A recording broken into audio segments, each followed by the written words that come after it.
I'm Noe Magana. I'm content manager for BenitoLink. I would like to begin by thanking all of you for being here with us tonight and the candidates for making time in their schedule to be here as well.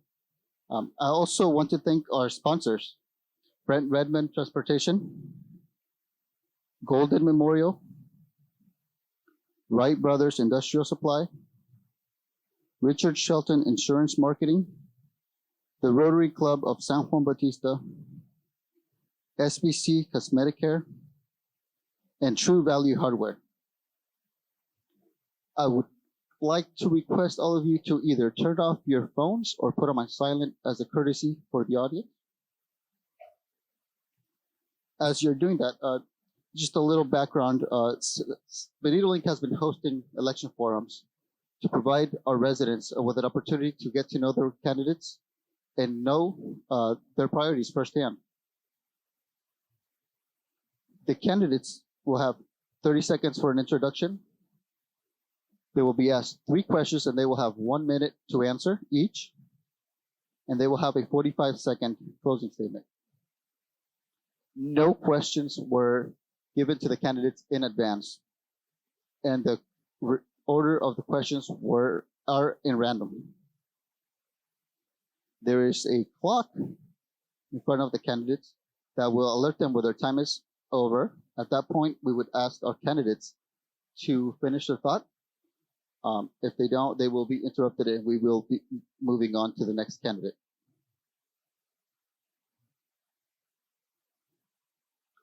Now, I would like to hand it over to Francisco Diaz with the Elections Office for a brief message. Good afternoon, everyone. Once again, my name is Francisco Diaz. I'm the Assistant County Clerk, Recorder for the County of San Benito. And I want to first and foremost thank everyone for being here today. As someone that's passionate about democracy, but more important, involved in the democratic process, I want to thank all the candidates and also the members of the public for coming here today. And of course, I want to thank BenitoLink for inviting my office. They have in the past, and we have continued to do so. And we have a great relationship, and we wish to continue that relationship. Now, I'm here to give you a little bit of information about the upcoming June 7th election. First, mail ballots are expected to begin arriving at your home the weekend of May 7th. Your voting kit will include a voter information guide, a candidate statement, sample ballot, voting location, and drop box locations. And of course, I almost forgot your I voted sticker. Second, the county's 6 drop boxes will be open on May 9th. 2 members of the elections office will do daily pickups twice a day, and drop boxes will have 24/7 video surveillance. Number 3, the elections office will be open for in-person voting and for ballot drop-off on May 9th. San Juan Bautista Community Voting Center will be open for in-person voting or mail ballot drop-off on May 28th. Finally, the California Armory, located next to the Hollister Airport and St. Benedict's Church, will be open for in-person voting and for mail ballot drop-off on June 7th.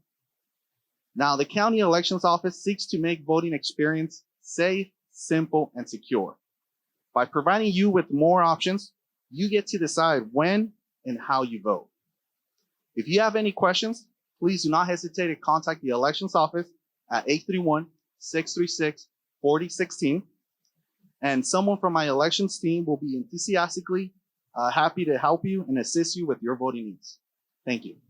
Now I'd like to introduce our moderators for this evening. We have Carmel DeBerto. She has been reporting for BenitoLink since 2018. And we have Katie Moore, a San Benito High School student who has been interning with us since 2021. Now I'll hand it over to Katie to begin with the forum with the Congressional Race 18th District. Good evening, and thank you for coming out tonight. I would like to begin the forum with the U.S. Representative for the 18th District candidates. I would like to introduce Luis Acevedo Arguen, Peter Hernandez, and Zoe Lofgren to the stage. Thank you. I would like to begin with the candidates' opening statements. Candidates will have 30 seconds to make their opening statements. I would like to begin with candidate Hernandez. You will have 30 seconds. Hi, my name is this on? Hi, my name is Peter Hernandez. I'm running for Congressional District 18. I'm a San Benito County resident, a husband and a father of 4. I'm a small business owner. I've been elected to the Hollister School District Board in 2014, and I'm a sitting county supervisor today. Between the deferral of local authority and the loss of local control that has crippled our community's ability to address our needs, I believe it's time to retire out of control government. Thank you. Thank you, candidate Hernandez. Candidate Aragon, you have 30 seconds. My name is Luis Acevedo Arreguin. I am an immigrant from Mexico. I am a U.S. citizenship instructor and also a statistics instructor at a community college. I am here because I think this is the time for more people to be involved in government. In my class, I teach students that they need to go and vote every time that the opportunity is available. But I think this is the time also for the students and new citizens to participate more in government. So I think is the time, and I am here to show our students that this is possible. Thank you, candidate Aragon. We would now like to ask Congresswoman Lofgren to give your opening statement. You will have 30 seconds. Thank you very much. First, let me thank each one of you for coming this evening. As we know, the Independent Redistricting Commission did kind of an odd redistricting, putting San Benito, Monterey, and Santa Cruz County in with Silicon Valley. I represent the Silicon Valley part of this district, and I've seen this as a great opportunity to come down and hear from people who live in this community. I want to represent you, stand up for you in Washington, and be your servant. And I appreciate that so many people in this community care so much about who represents them that they've come this evening here, not just from us, but all the candidates. Thank you so much, Congresswoman Lofgren. We will now be moving on to our first question.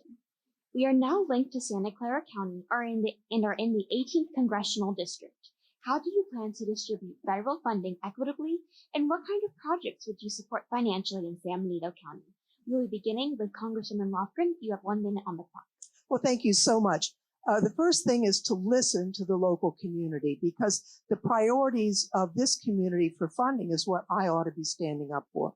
I've already heard of the concern about Highway 25, the congestion, and the need to improve it. As it turns out, before I was in Congress, I was on the Board of Supervisors of Santa Clara County and chaired the group that built Highway 85, Highway 237, and expanded 101. So I've learned quite a bit about how to build a highway, and I look forward to working with all of you, your city, your county, along with the Assembly and State Senate to see if we can get that done. I've heard also about the dreaded zebra clams at the reservoir. We tried to go visit this evening and it's locked. We couldn't go in. But I do think we need to eradicate and have that open as an opportunity for local residents. And I'm convinced that if we collaborate and bring all the agencies at the table, as I've done in the past, we can get that done. And my time is up. Thank you. Thank you, Congresswoman Lofgren. We will now be moving to candidate Aragon. You have 1 minute on the clock. I think this is the time for low-income families to be prioritized when we are distributing or allocating federal funds. We have a lot of agricultural communities to the south of the District 18 that worked very hard during the COVID pandemic. They exposed their lives, and now is the time for them to receive this support from the federal government, either for new roads or better roads, housing.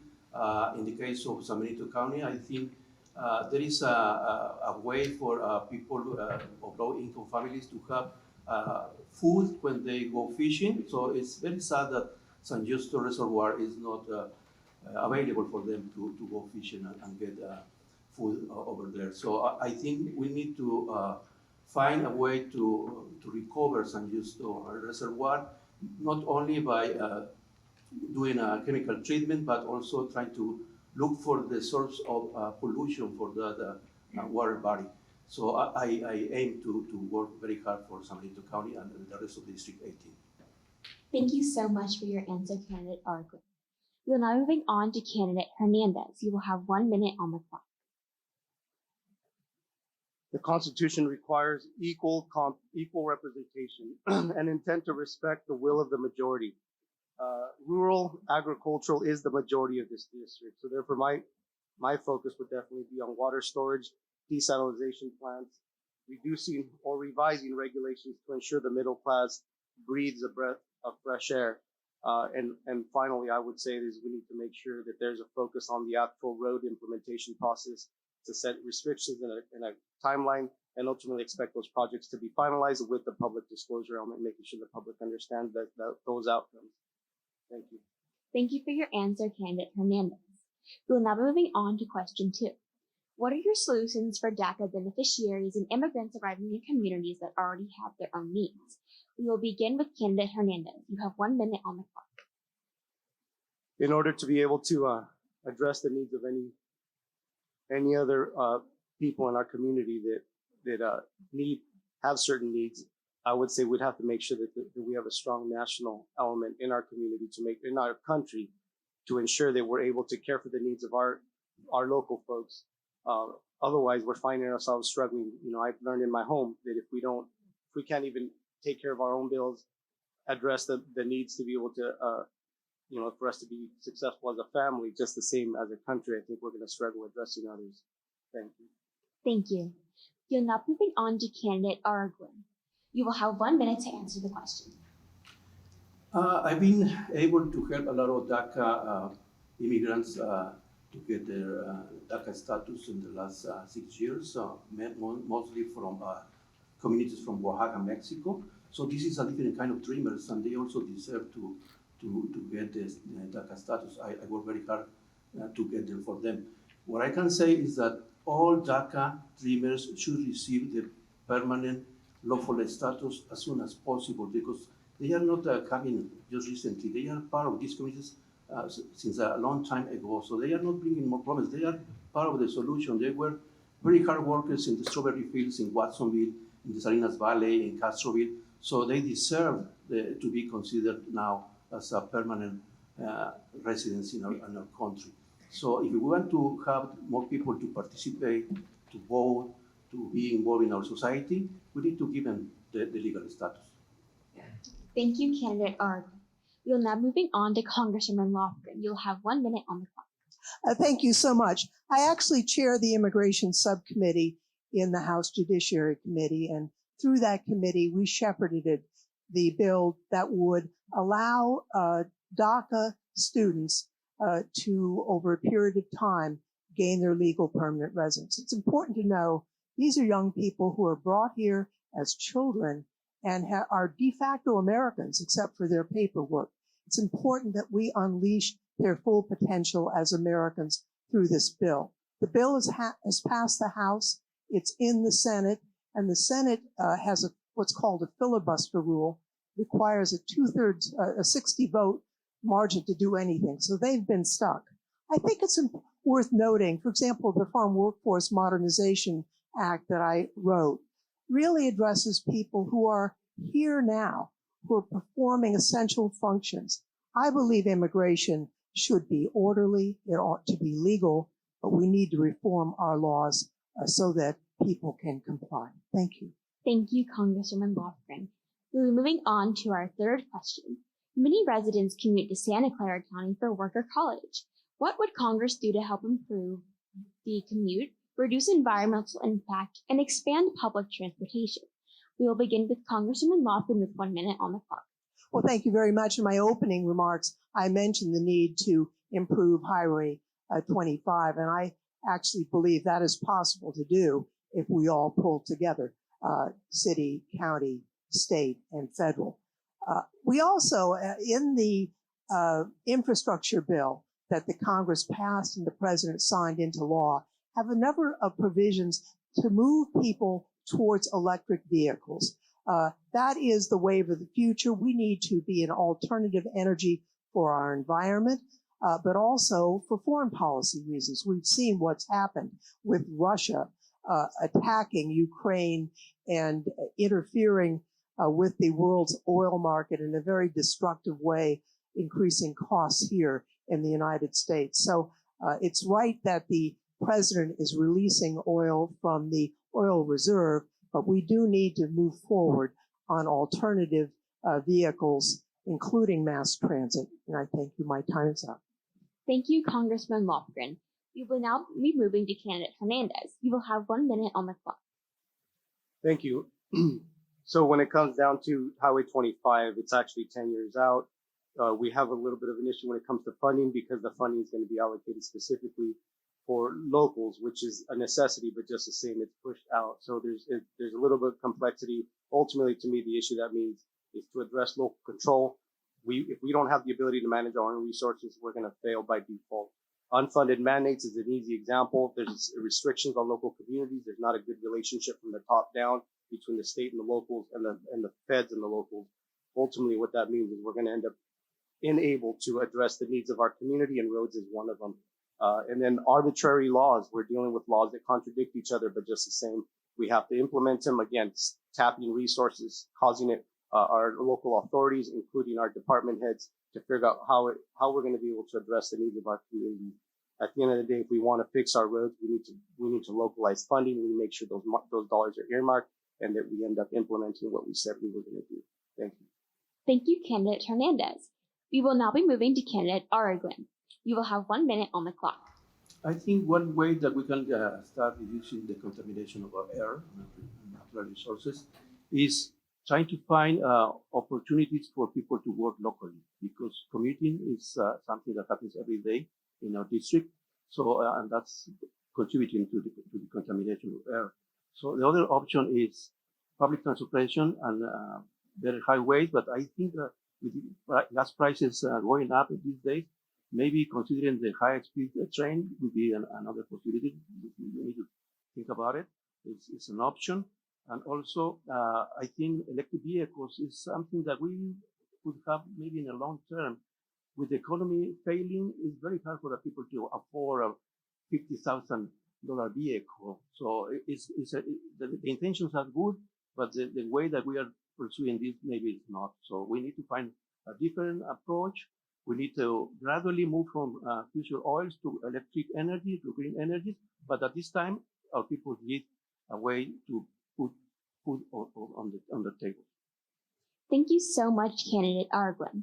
We will now be moving on to closing statements. Each candidate will have 45 seconds to make their closing statement. We will begin with candidate Hernandez. Thank you. Thank you, BenitoLink, for an opportunity to speak. While we were shut down, I went to work. With the support of my board, I brought forward getting the downtown revitalization to happen. Within 3 months, we got all the pieces in place. From the idea to inception, we celebrated a ribbon cutting in November. I'm the fighter that COVID didn't expect to create. This district goes from South San Jose to King City. 65% of this district is majority Latino. 2/3 of the geography is rural and agricultural. The majority of this district is therefore also middle class. Therefore, I am Congressional District 18. Thank you. Thank you, candidate Hernandez. We will now moving on to candidate Araguin. You have 45 seconds. Something that I teach my students in the U.S. citizenship class is that we need to participate more in the government. I think the founding fathers, when they envisioned the House of Representatives, they thought a two-year term is sufficient for a representative of the people to go and participate in government. When we have a person that have been reelected more than 13 times, more than 26 years serving in the U.S. Congress, I think something is happening in our community, something odd. So we need more participation of people. So we encourage people to vote. Let's encourage people also to be part of the solution by going to Washington, D.C. So that's what I'm aiming now. That's my aim, that more people participate, even though we cannot have all the skills, the expertise that other people have, we can do it. Sí se puede. Thank you, candidate Araguin. We are now moving on to Congressman Lofgren. You have 45 seconds. Well, thank you very much. Obviously, there are things I chair the House Administration Committee, which has jurisdiction over elections. I hope to get the free elections bills and the ethics reform bills that we've passed in the House through the Senate. I hope that our immigration reform bills from the committee I chair and the judiciary will also be moved through the Senate. I hope that I'm the next senior member on the science committee, which means I have an opportunity to really promote investment in science for the future of our country. Part of representing a community is not just the bills, it's listening to the people you hope to represent, capturing from their words, their hopes, their dreams for a law-abiding, peaceful country that adheres to the Constitution. I hope to be able to do that for you, and I thank you for your attention. Thank you, Congresswoman Lofgren. Thank you all the candidates for District 18 Congress representatives. I would now like to introduce Carmel DeVerto with the Secretary of State and State Assembly for the 29th District candidates. Because we only had one candidate for each of these races, we decided to have them on the stage at the same time. We are going to begin with Secretary of State, and then we are going to move to State Assembly 29th District. There are several candidates running for Secretary of State, and they are Gary Blenner, James Payne, Matthew Cinquenta, Rachel Ham, Raul Rodriguez Jr., Robert Bernowski, and Shirley Weber. Mr. Bernowski is here with us this evening. For State Assembly 29th District, we have Stephanie Castro. Robert Rivas, who is our current incumbent Assembly member, could not be here due to scheduling conflicts. So we are going to begin now with Secretary of State. Candidate Bernowski, if we could have your 30-second opening statement. Good evening. Thank you, BenitoLink. My name is Rob Bernowski. You can find some information about me on my website at votebernowski.com. And I just want to say I'm running for this office because I want your vote to count. I believe that California is heading towards a state of disaster, and I'm worried about it. And from this office, I believe that I will be able to get more people participating in the vote and perhaps getting the state going in a different direction. So I'm going to ask you at the end, and I'm going to ask you now for your vote on June 7th. Thank you. We will begin with the first question. Please explain the responsibilities of this office and tell us why you are right for the job. So the Secretary of State, I acknowledge a lot of people don't know what it does, but it serves a couple of functions. And the most important is it's the Chief Elections Officer of the state of California. You know, sometimes there's doubt injected into our election process, and the California Secretary of State is the entity that basically certifies the vote. It also plays a role in registering businesses and making sure that those businesses have legal standing in the state and the country. And that's very important to growth in this job growth in the state of California. And I'm a chief financial officer by career. I typically get involved in companies that need a lot of help and need their data organized in a fashion that auditors can come in and creditors feel good about lending money and investors sharing in it. And I believe that those skills will lend itself to me being your Secretary of State. Thank you. Second question. 47% of the population in our county voted in the last election. How would you improve participation, and would you increase the use of mail-in and drop-off ballots? It's shocking to me that less than 50% of the people participate in our election process. And the Secretary of State's office is, in fact, a very large bureaucracy. It's 500 people that are longtime employees of the state, and they do their jobs. It would give me no greater pleasure than to allow them to do their jobs and for me to go around the 58 counties doing whatever I can, using my energy and my personality to get more people trusting the system and actually participating in the vote. The United States of America is an incredible country where we elect all levels of government, from the lowest all the way to the highest. And there needs to be a great deal of confidence in that so that people don't feel hopeless and that the vote does not count. So again, I would use, my skills to travel around and get more people participating, because that's what's needed in this great country and great state of ours. And your final question. As Secretary of State, What would be your number one priority? Getting more people voting and getting them to feel confident about their vote. You know, I'm a fairly social person, and I raised a fairly social family, and we get around the state, and so many people don't vote, don't register to vote, and don't vote because they don't think that their vote matters. It does matter. And you know, tonight you're seeing everything from you know, Secretary of State, House of Representatives, District Attorney, Sheriff, State Assembly. Folks, you elect these people. They work for you. They're not people that are unknown. They're here today with you. And we need more people to realize that you can influence the outcome of the state of California and maybe move it in a more positive direction than where it's headed right now by participating. That's my number one and pretty much my only priority is to get more people participating. Thank you, Candidate Bernowski. And if now we could have your 45-second closing statement. So, as I stated before, I'm very worried about the state of California. Even here locally, as an example of what's going on in the state, you have the wheels literally falling off the bus of the Hollister School District, of Gavilan Community College, and I understand from today's county supervisor meeting, you know, the county's going to be in trouble financially as well. And we need more people being aware of that, and then more people voting, you know, people in that want to turn things around. You know, housing is horrible. Inflation is horrible. Our gas bills are horrible. Why? It's because of policies that elected officials put into place. Let's get more people participating in the process and maybe putting a different type of people in that are going to act more responsibly and for the interest of the middle class. So again, my name's Rob Bernowski. VoteBernowski.com is my website. Thank you, Thank Candidate you. Bernowski.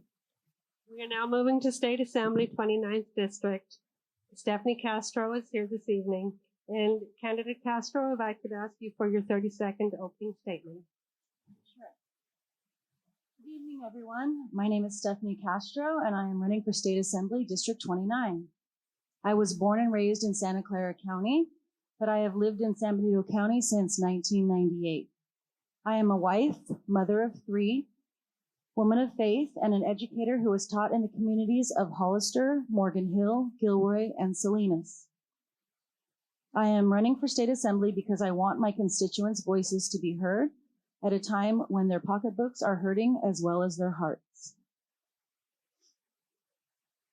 Your first question this evening. What attracted you to this office and what qualifications do you have for the position?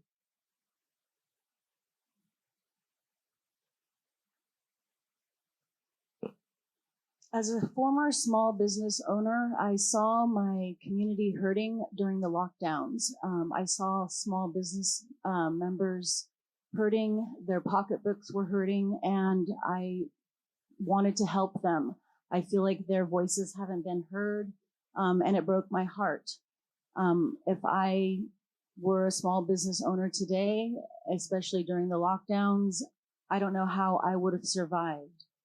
I am a highly educated teacher with 2 clear credentials, and I have reached out to my community, and I would like to be a voice for what feels like their voice is not being heard.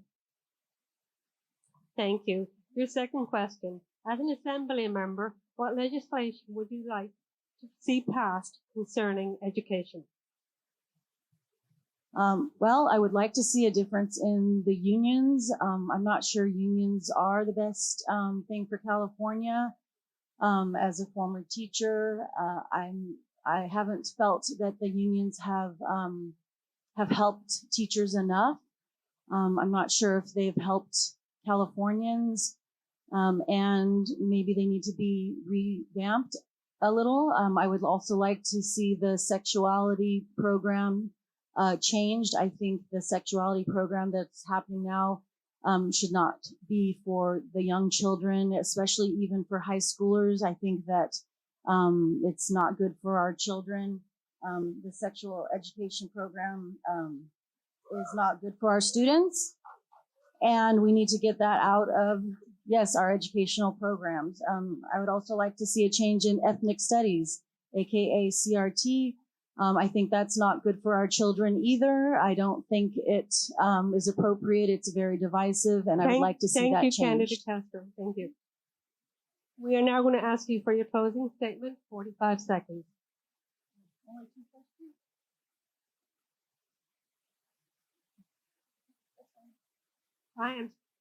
Please excuse me, we did have a third question. District 29 is primarily agricultural. What experience do you have to effectively represent the industry? And again, my apologies.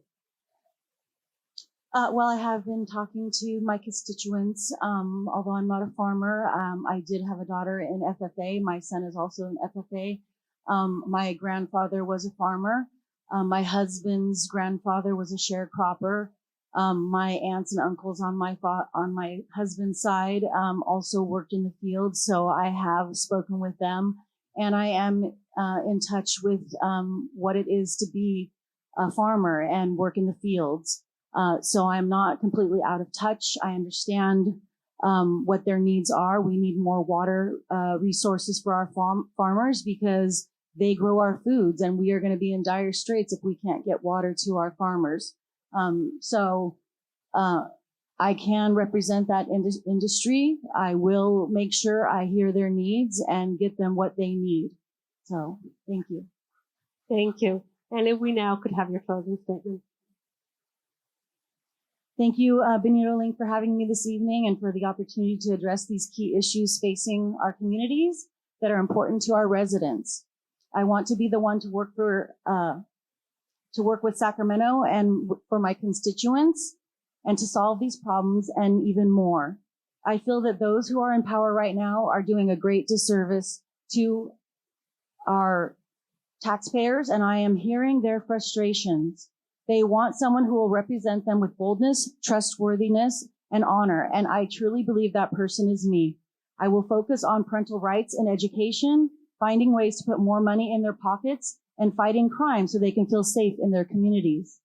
Once again, my name is Stephanie Castro, and I will be your next state assemblywoman for District 29. Thank you.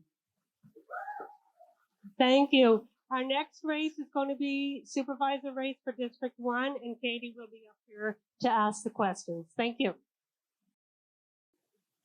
All right. Well, good evening again, candidates. I just want to introduce everyone up here. We have Betsy Dirks, Dom Zenger, Elizabeth Zepeda Gonzalez, Kim Hawk, Mark Start, and Sandy Patterson Jamaric.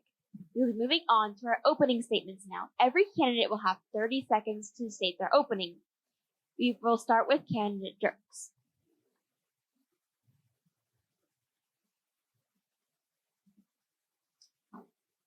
I was appointed to this position in October, and I've been as the county supervisor for District 1.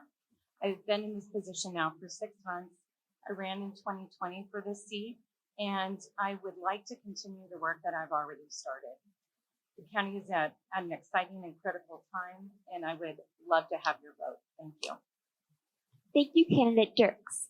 We'll be moving on to candidate Jamaric. You will have 30 seconds. Good evening, ladies and gentlemen. Thank you for having me, BenitoLink.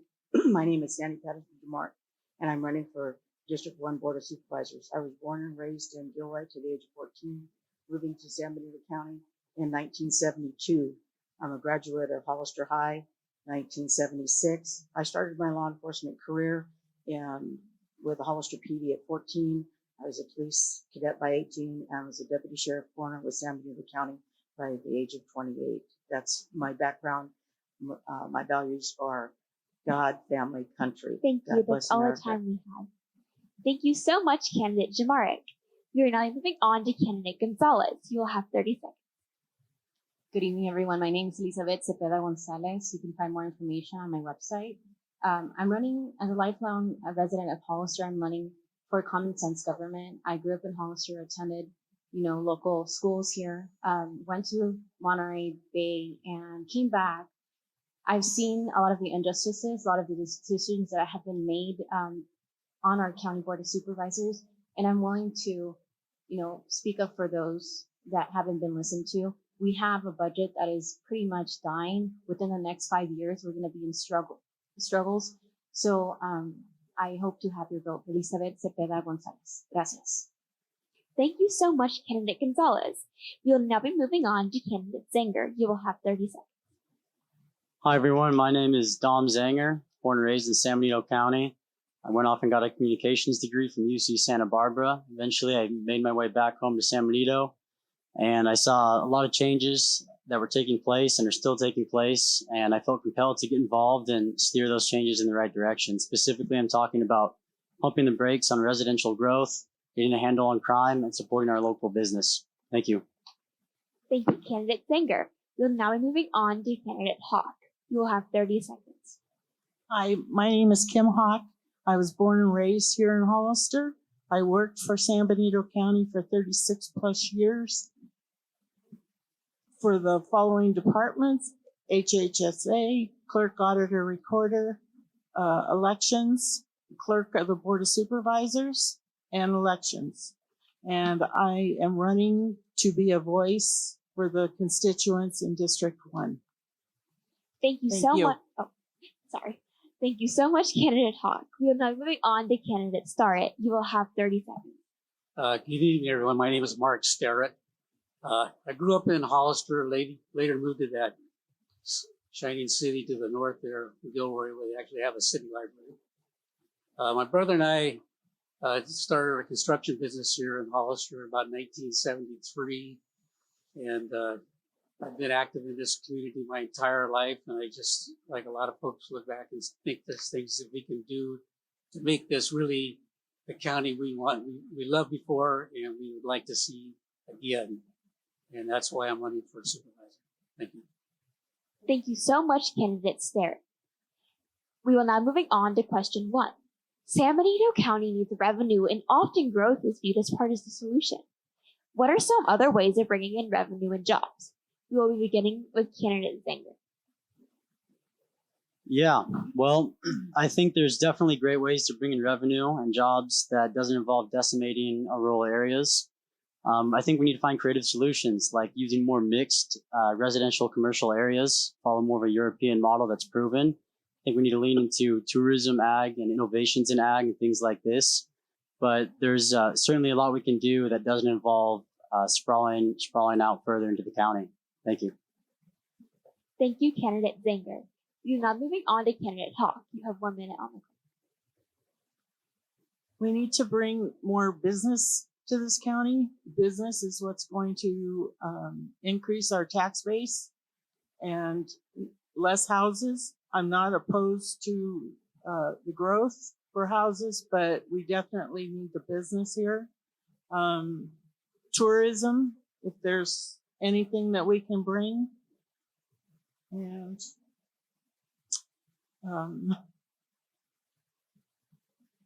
yeah, we just need to get businesses. We don't have to give up the rural areas. There's a lot of commercial land out there that we can bring businesses in.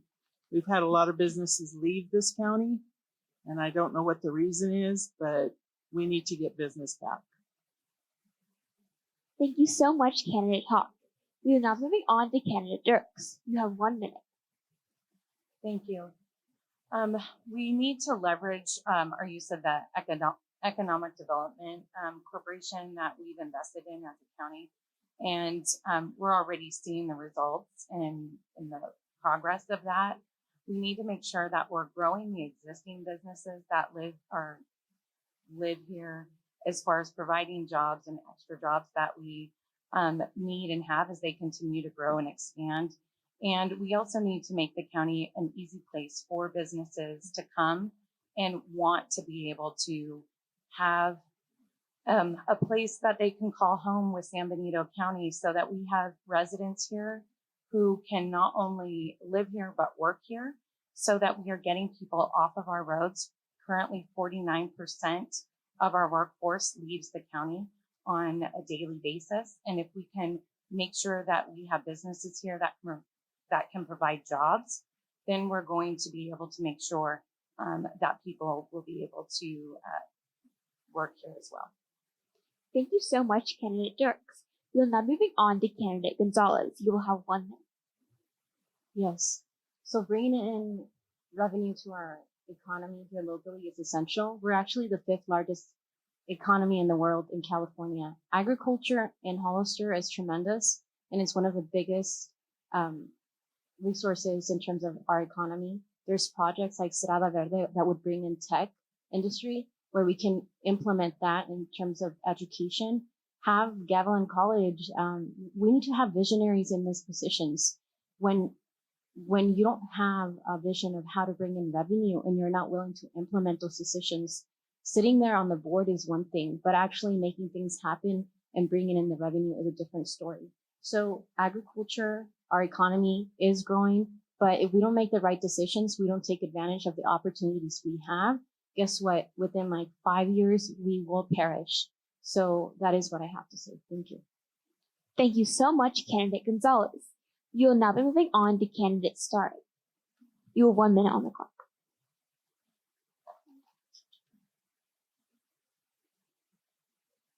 Oh, sorry. I thought you said Starks. Okay.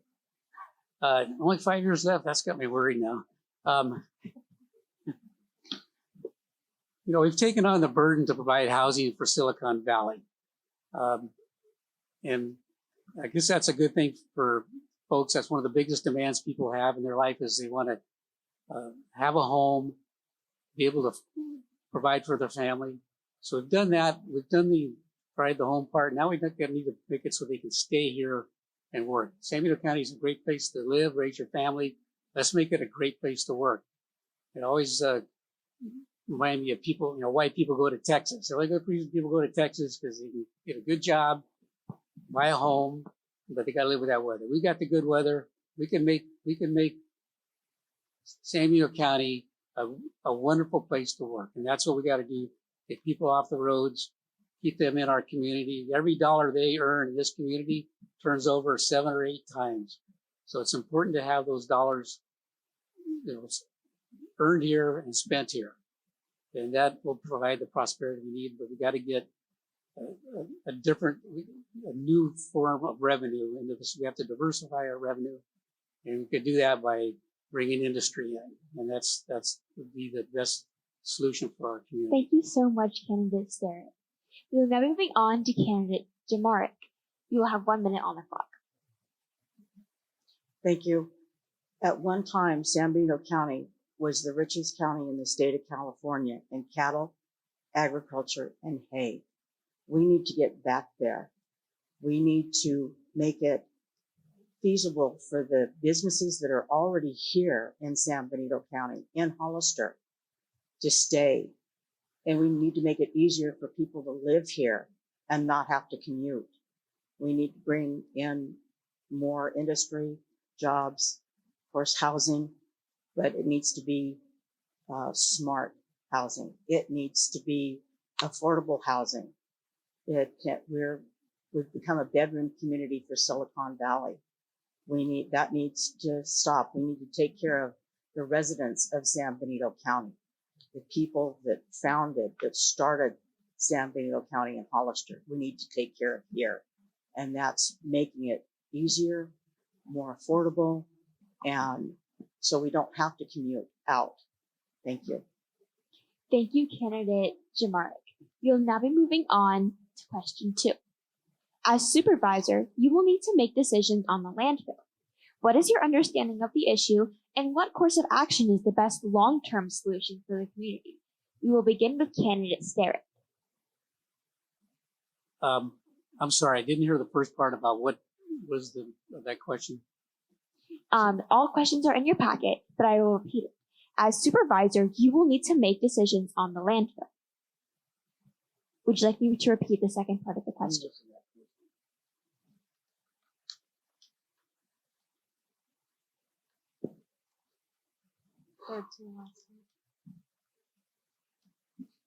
What is your understanding of the issue, and what course of action is best long-term solution for the county in relation to the landfill? Landfill, that was the word, sorry. it's a form of the cat chasing its tail, where we think that we bring in all this garbage from out of our county that we're going to be it's going to make our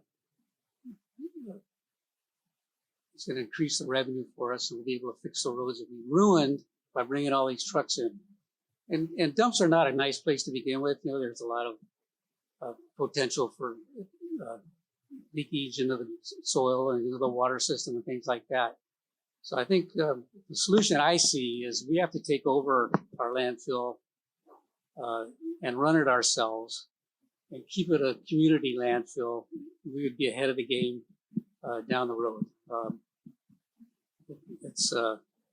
It's obviously a moneymaker, but we're going to be threatened the fact that if we don't go along with this, the proposal of. All right. Thank you so much, candidate Sterrett. We'll now be moving on to candidate Hawk. You have 1 minute. Okay, I was able to go to the landfill and took a tour of the landfill, and I agree we do need to expand. And as far as the out of county garbage, it does make the county revenue, and that is about the only big revenue making business that we have in this county right now. But as of April 1st, there's no more out of county garbage. So now we're on our own, and the landfill is only good for about another 15 years. And then if we don't expand it, they'll have to close it down, and our garbage will have to go somewhere else, like Marina. And I don't think that we want to be driving over there. So if you notice, there's all kinds of trucks still on the road. Thank you. All right. Thank you so much, candidate Hawk. We're moving to candidate Jamar. You have 1 minute. Yeah, the landfill does need expansion, but I think we can do better at the recycling with the homes, separation, the plastics, take them in, make sure that it's separated out at the dump. It's a process out there. Yeah, it does need to be expanded. I live right on Fairview Road, and I've been listening to the trucks for the past 6 years, and the roads are horrible. Yeah, even where they paved out is already got bumps in it. So, because you can't put that much tonnage on a roadway and not expect damage. But we need to do better at recycling, do better in the community with the recycling, like they do in Gilroy. There's separation. With the trucks that come in, all the recycling goes into one truck. I know it'd probably be an expense, but if we've only got 15 years, we have to reevaluate and reorganize. Thank you. Thank you so much, candidate Jamar. We'll now be moving on to candidate Dirks. You have 1 minute. Thank you. And I'm excited to talk trash right now. I didn't know how much I would actually learn about trash in the last 6 months than what I've learned. And the way that I've approached this process as a sitting supervisor is I'm listening to the residents. In fact, the first thing that I did was attend a Don't Dump on San Benito. You all have seen the signs on Fairview, so that I could hear where they were coming from. And this is before I talked to anyone about what was happening with the landfill and what we were looking at. Once I got that information, I did take a tour of the landfill, and I have continued to offer tours with Waste Solutions in conjunction with them throughout the month of March, so that residents can come and learn and ask questions for themselves, because community involvement and engagement is my #1 priority. And providing transparency on big issues like this is what really matters, and that's what I'm doing as a leader already regarding the landfill. Thank you so much, candidate Dirks. We'll be moving to candidate Gonzalez. You have 1 minute. The landfill is about 15 years or so in decaying. And based on some of the environmental studies research I did at CSUMB, We were actually more close to 7 to 8 years based on the growth of population. That is something that the Board of Supervisors is not taking into account at the moment. And many of us don't know that. Transparency is key. The County Board of Supervisors had a meeting today, and you could see some of the projections. The landfill is something that we need to work with, but we also need to take into account our community's voice. We need to make sure that if there's an expansion, there needs to be some form of regulation and community input. Transparency is what I look for.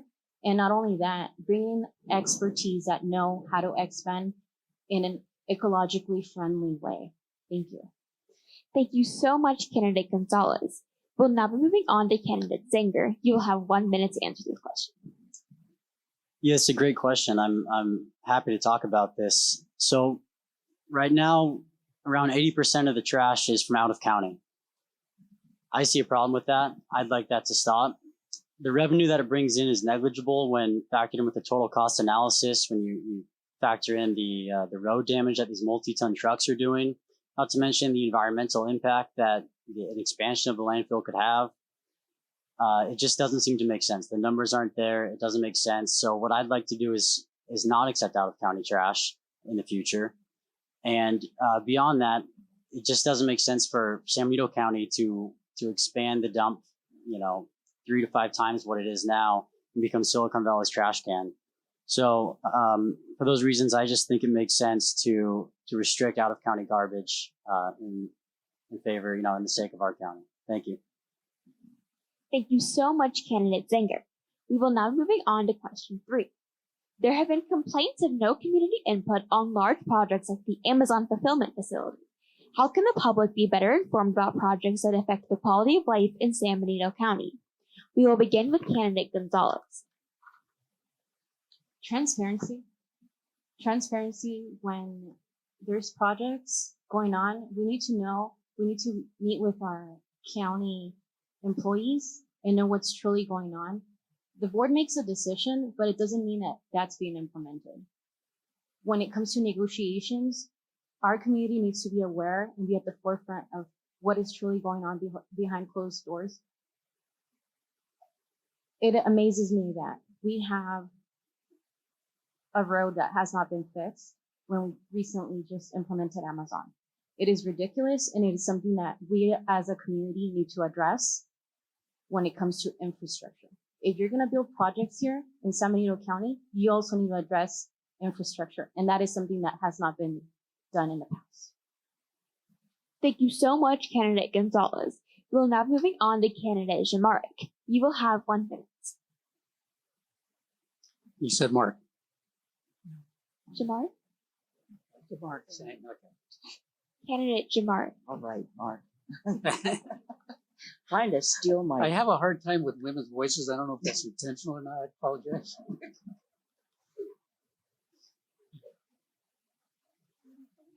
I'm not going to touch that with a 10-foot pole. So anyhow, thank you so much. Did we start my clock? Yes, we're going to start your clock over. Somebody's trying to steal mine. There needs to be, the residents of San Benito County need to be heard on anything that's built in the county. We need to know. It needs to be put out there. There needs to be notices. There needs to be flyers. I know that's an expense, but the residents of San Benito County need to know what's going on in the county. Yes, we always talk about transparency, but it hasn't happened. We need to get the message out to the people. Social media, letters, flyers, whatever it takes, because Amazon comes in and Highway 25 still hasn't been broached. Of course, the problem is we have the Caltrans Santa Clara district. We have District 5 down here. We can go, but the problem is getting the interchange from 25, from 101 to 25. Thank you. Thank you so much, candidate Jamarek. Now we will have candidate Starrett. There we go. Starrett. How do you pronounce your name? Starrett. Starrett. Okay. Yeah. We'll talk about a landfill. Just a quick point on that is, eminent domain has been invented, and it isn't a big deal. It's going to sound like it's going to be a big deal that we can't do this, can't do that. We do need to expand that landfill, and we expand it for ourselves, all right? So instead of expanding it, say, 10 acres or 100 acres, we can expand it the size we need and for our community. Enough on that.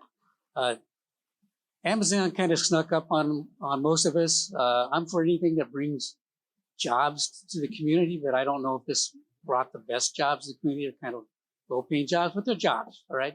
But it was a behind the curtain. All of a sudden, here we got Amazon, and it shouldn't happen that way. And there's also another project that's behind the curtain, getting ready to land here real soon, and that's a furniture distribution center.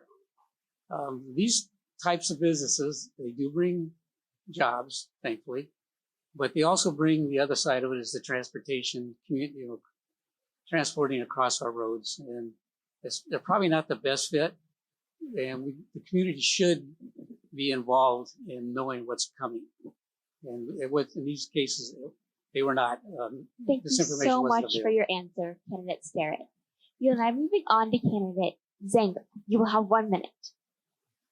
Yeah, a lot of folks out there were upset with the Amazon situation, and I was one of them, because it did feel like it kind of just, like Mark just said, just kind of showed up, kind of came out from nowhere. And so I'd like to echo what was said earlier. I think it's worth the expense to notify the public about things like this. And two, I think it's elected officials' responsibility to publicly hold those accountable for things like this, hold those accountable that maybe ought to be giving the word out, ought to be more transparent and aren't being transparent. It's our job to publicly get out there and demand answers for that kind of thing. Thank you. Thank you so much for your answer, candidate Zanger. We're now moving on to candidate Hawks. You will have 1 minute. As far as the public being better informed, I think they are informed. There's city council meetings, there's board of supervisors meetings that are all online that you can listen to if you can't make the meetings. Social media is out there. There's signs posted on the property, on the proposed project. You can look at that. As far as roads for those, whenever these agreements are approved, they need to not defer road improvements and make these people make the roads better. They can't keep deferring road improvements if for a later date, because that never happens. That's what has happened now. That's why Fairview Road has never been repaired. All right. Thank you so much, candidate Hawks. We will now be moving on to candidate Dirks. You will have 1 minute. Community engagement is my #1 goal in the tenure where I'm in this term, and I'm committed to that. I've done that through the landfill in coordinating the tours. I've coordinated over 7 tours with Waste Solutions so that people can come and do that. I talked about that earlier. But really, we need to be committed as a county to making sure that when public projects are coming up, that people are aware of them and understand the facts and have accurate information so they can make the decision that they think regarding the project, so they can have a voice for that.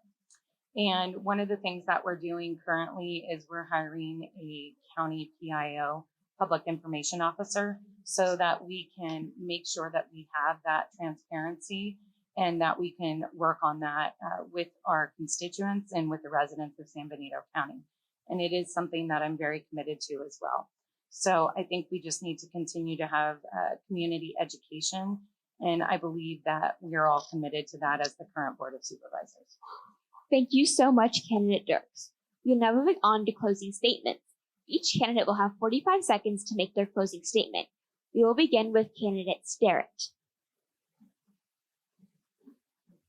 There's, our roads are a mess, crime's on the rise, and the homeless have found a new home. There's no shortage of problems that we need to deal with in our community. But a big part of what's going to help us solve these problems is a diversified revenue stream. And that's, as we just discussed before, that's going to be bringing industry into this community. And I think industry will want to come into this community because it's a great community to be in, and we have the workers here. In my line of work, I've spent nearly 50 years where I've been involved with multi-million-dollar budgets. And the difference between me being involved with a budget and government being involved with a budget is I have accountability.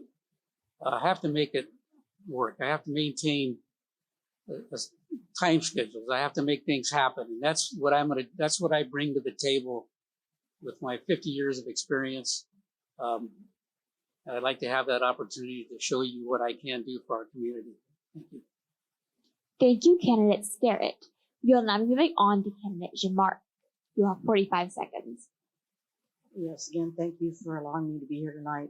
I'm concerned about San Benito County. That's why I decided to run, is because we have a lot of issues. The infrastructure, our roadway maintenance, our agricultural foundation, water resources.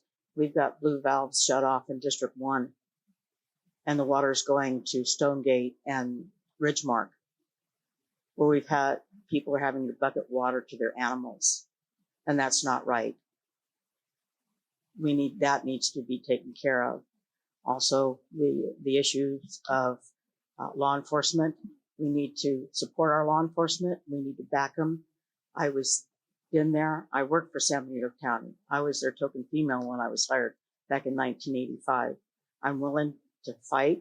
I'm willing to step in and take care of San Benito County. And that's my mission. That was my decision to run, is because there hasn't been transparency. There's been a waste of money. We need to take care of the residents. Thank you so much, candidate Jamar, for your answer. We will now be moving on to candidate Zanger. You'll have 45 seconds. All right, thanks to all the other candidates for participating. This has been fun.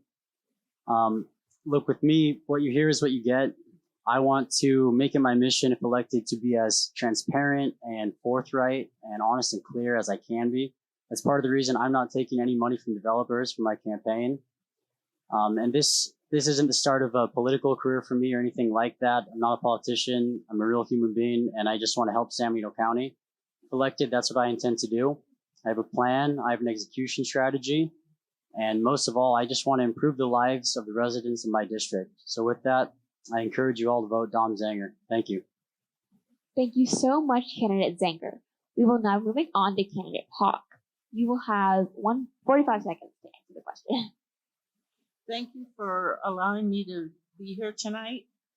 I hope if I'm elected, I will bring my experience working with the county and the various departments, and to better serve the constituents.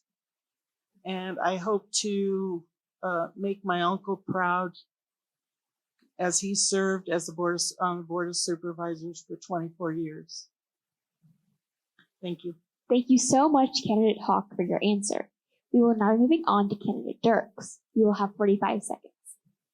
No doubt we're facing issues, but together we can find solutions that improve the quality of life for all of our residents.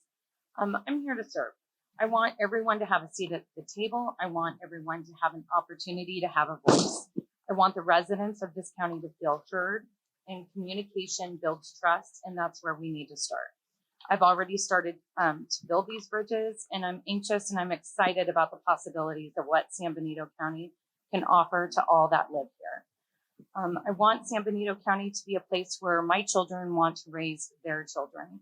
And if you want to be a part of this process and a part of this vision, I encourage you to vote for me, Betsy Dirks, on June 7th, because we're all in this together and I can't do this alone.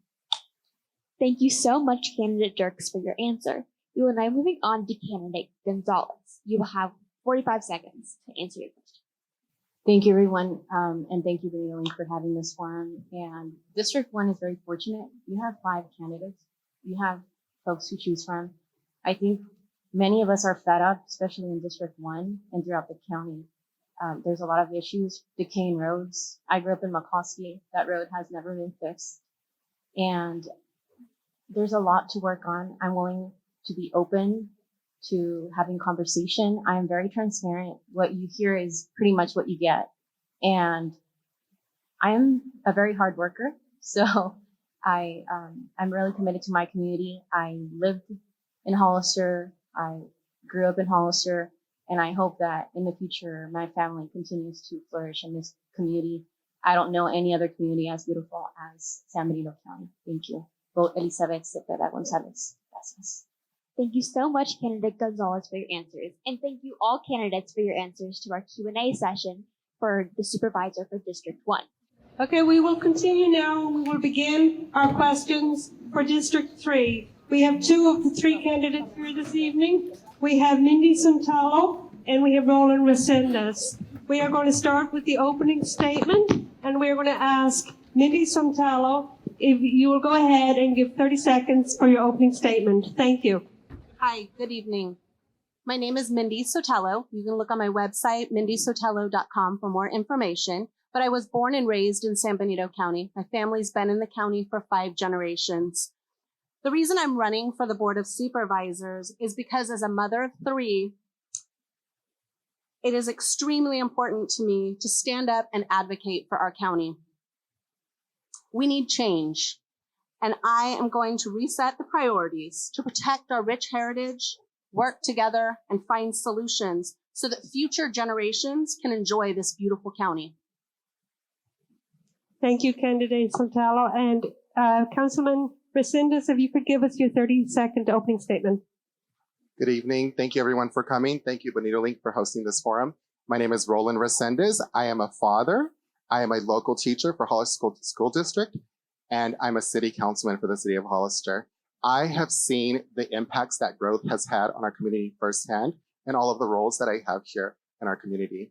I think that we have done a pretty good job at the city council to address those issues, and I would love the opportunity to address those at the county level as well.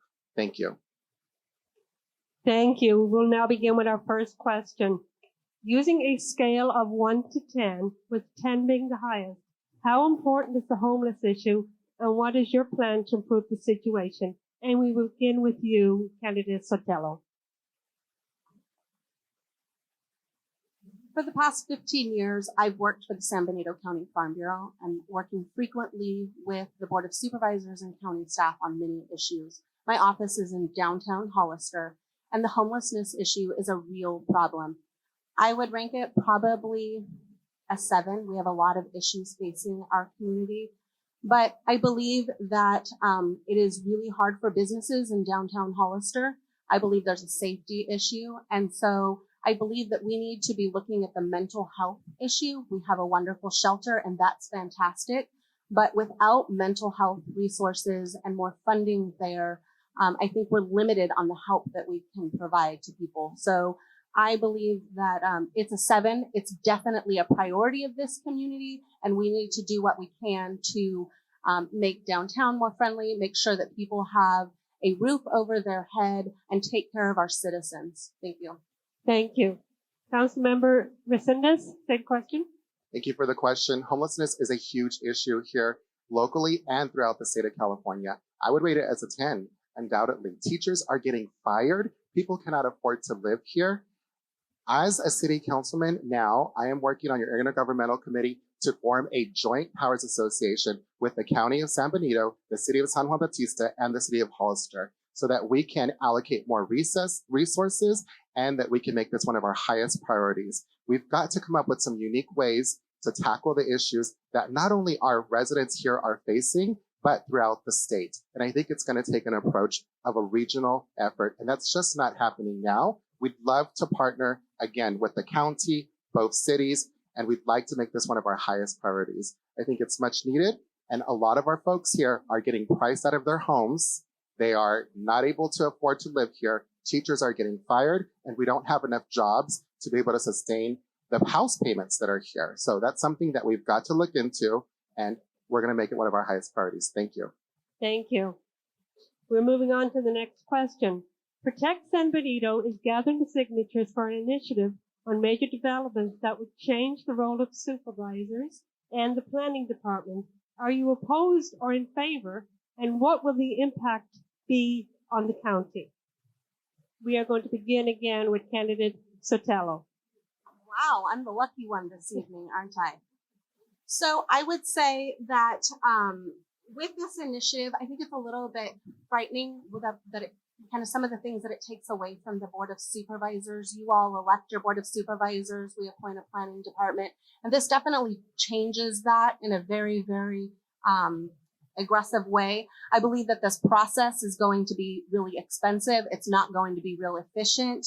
And it becomes a very cumbersome process that every single time there is any type of initiative or dealing with a growth of any sort or development, that every single time it's going to have to go before the voters. And so I just think that it's important that we elect the right supervisors and that we're having people doing their due diligence on the planning commissions and all of us working together. It's important to listen to our citizens and to be that true advocate. So I would want to have more discussions with the citizens in our community. Thank you. Thank you. Councilman Resendez? Thank you for the question. This is something, and the initiative I am 100% in support of. The initiative is called Let the Voters Decide. And the reason we have this initiative is because the past elected officials that we've had in our county have not done their due diligence and they have not looked out for us. In fact, they're rezoning our agricultural land and they're building thousands and thousands of homes throughout the county, more so than what the city is at this current rate. I do believe in democracy. I'm a fierce advocate of democracy. However, our democracy has failed us here locally. It's very easy to, let's say, buy off your 3 votes of the Board of Supervisors. Not so easy to convince the entire voting population to support your project and help you make millions and millions of dollars. If our Board of Supervisors did the job they were elected to do, our residents would not be organizing to get this initiative passed. I 100% support the initiative and our residents of San Benito County. There are some serious issues that we have to deal with, and that's why this initiative came to be. Thank you. Thank you. We will move now to the next question. We have heard of cases in which residents have had to wait several months for behavioral health services. How can services be improved? And we will begin this time with Councilman Resendez. Thank you. In 2004 to 2007, I worked as a nurse for the San Benito County Behavioral Health. It was very, very humbling, and it was a very good experience for me. Mental health and all the issues that they're dealing with are very, very real. On top of that, we've got residents that are dealing with, again, homelessness, not having enough revenue to pay their bills. If, in fact, they are waiting months at a time, it's completely unacceptable. I would ask, why hasn't this been addressed during the time that we have our Board of Supervisors that are currently sitting there? I think that we need to think outside the box. We need to find more partners, and we need to fast track these needs. I worked as a crisis nurse. I've worked with caseworkers. I've administered medications at the jail, and I've done suicide watches over at the jail while I worked at the behavioral health. I would love to continue to work with them. I know they're going to have a new administrator, and I'm looking forward to working with them as well. Thank you. Thank you. Candidate Sotelo? So behavioral health is an absolute priority. We have some real issues facing this community. We've got some real issues with substance abuse, homelessness. But I believe that we need to offer more programs, have more services. And the way that I believe that we get funding for that is that we start working with our state and federal representatives. There is grant monies, there's programs available, and we need to be doing what we can to capture those. In my position currently, I write grants and I see grants that come across my desk, and we are not taking full advantage of all of the grant monies that are available out there. So I think there's a ton of programs we could bring for our youth, for our seniors, for people struggling with substance abuse, homelessness, the many, many issues. And that is a real priority to make sure that we're getting people and we're really capturing and touching their lives. We have a huge problem with employee retention here. And so I think that, again, it's really important, especially in behavioral health, that there's consistent services, consistent people in those positions. And so I would be an advocate for that. Thank you. Thank you. That concludes the questions. So now we're going to start with closing statements. And again, Council Member Resendez, you begin your closing statement, and you have 45 seconds. Thank you again to BenitoLink, everybody that's here in person and everybody watching from home for attending this forum. My name is Roland Resendez. Again, I'm a current city council representative. As your current city council representative, we have done a study and we found out that the developers were not paying nearly enough in impact fees to cover the cost of what they're doing to our community. We've increased those impact fees. Another thing that we've done since I've been on the city council is we are updating our general plan. For those of you that don't know, it's like the Bible of how we grow and how we develop so that it can be more reflective of your interests and your needs. Again, we've done a number of other things. I'd love to speak to you about it. Please reach out to me, and I look forward to representing you as your next county supervisor for District 3. Thank you. Thank you. Candidate Sotelo? So thank you to BenitoLink and to all of you in attendance this evening. I'm extremely proud of the endorsements that I've received thus far. I have been endorsed by Hollister Firefighters Association, the San Benito County Deputy Sheriff's Association, the Hollister Police Officers Association, the San Benito County Farm Bureau, the South Bay Labor Council, the San Benito Santa Clara Building Trades, Construction Trades, as well as 9 previous supervisors, Assemblyman Robert Rivas, and many others. This is a diverse group, and I'm proud of that. I hope that this demonstrates the way that I will be able to bring people together of diverse and working together for the betterment of our entire community. I will always lead with honesty, integrity, and leadership that you can trust. Please vote Mindy Sotelo on June 7th. Thank you. Thank you. Thank you both candidates. And we will move on to the supervisor for District 4 race, and Katie will come up and ask the questions. We will be beginning our Supervisor District 4 candidate Q&A. I would like to introduce Angela Curro, Elia Salinas, and Tony Joseph Avila Sr. We will begin with opening statements, and we're going to start with candidate Salinas. 30 seconds on the clock. Well, good evening now. I guess it's getting there at that time. Thank you all for coming. Thank you for having this forum. My name is Elia Salinas. You can have more information about me at Elia Salinas for supervisor. I am running for supervisor because I am already involved. I am the most involved of all the candidates that you've seen up here for supervisor. I am the one that's attended most of the meetings, more meetings than all of them put together. I am prepared from the start to get running on being your supervisor. Thank you. Thank you, candidate Salinas. Moving on to candidate Avila. Hi, my name is Tony Avila, and I'm running for County Board of Supervisors, District 4. I'm also, I have 3 things that define who Tony Avila is, and he has a love of God, love of family, love of country. Love it so much that I served 4 years in the U.S. Air Force. I grew up on a family ranch. My wife and I also own 2 small businesses. I am devoted to family, to country, community. I know District 4 well due to my background in agriculture because I grew up on a farm, and we depended on ag water, and underground water is very important. And in order to sustain our ranchers and growers, we need water. Thank you so much for your answer, Mr. Avila. We're now moving on to Angela Curro. Candidate Curro. Good evening, and thank you everyone for attending today, and thank you, BenitoLink. My name is Angela Curro. I'm a wife, I'm a mom. I am a public servant and a resident of District 4 for almost 20 years. I started local government in 1987. I was a public servant and then went into the private sector. I began serving San Benito County in 2011 as your former assistant county clerk recorder.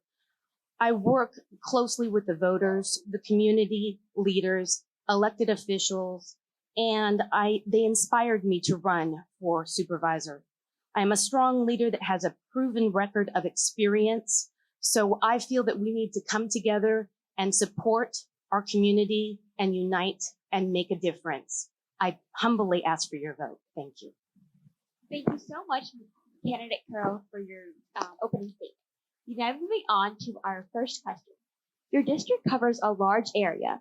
What suggestions do you have for better emergency services? We will be beginning with candidate Salinas.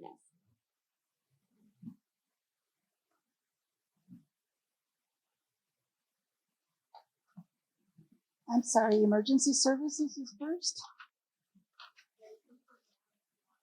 Okay, I'm sorry, my time's going here. Well, first and foremost, we already know that the Sheriff's Department lacks positions. There are currently 9 on the wish list for the Sheriff's Department. Although we don't have the funding, they can make the funding available, but we have to back our Sheriff's Department. The emergency services, they've already actually have 1 deputy assigned in South County, but we do need more. And the reason why we need more is because we lack economic resources. So economic development is the most important thing to bring to San Benito County so that we can have fire and police services to protect South County and the whole entire county itself. Thank you. Thank you so much, candidate Salinas. We are now moving on to candidate Curro. The South County is a huge geographical area that is going to be very hard to support and keep safe, especially with the limited resources the county has. We have to look at uniting our community and having the Bellotto Park area be a staging area, especially for fires or for any emergency services that may happen in that area. Fire is such a huge issue in the South County, and we have been very lucky.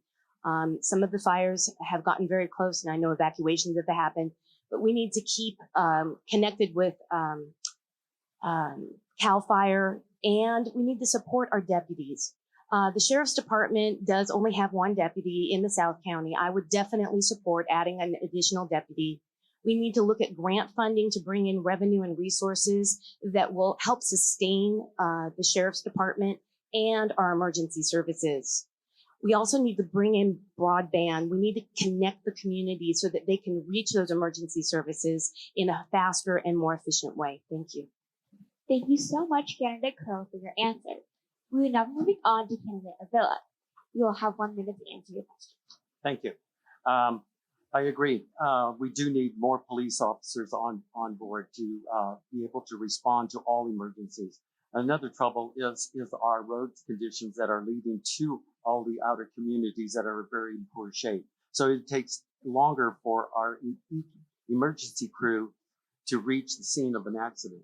Also, again, as I travel to the district schools that I visited, the lack of communication, broadband is an issue. So we do need to do a better job as far as bringing communication to our schools and also to the rural areas that need it. So again, I'm in favor for law enforcement, all emergency people, and we need to keep the good quality people here in San Benito County, along with the roads. And we can keep our communities safe, a lot safer than what we're doing now. Thank you so much, candidate Avila. We are now moving on to the second question. District 4 includes many popular driving routes like Santiago Road Wine Trail and Santa Ana Valley's bird viewing. But our county roads are in disrepair. How will you fix them, and which roads would be your priority? We will start with candidate Curro.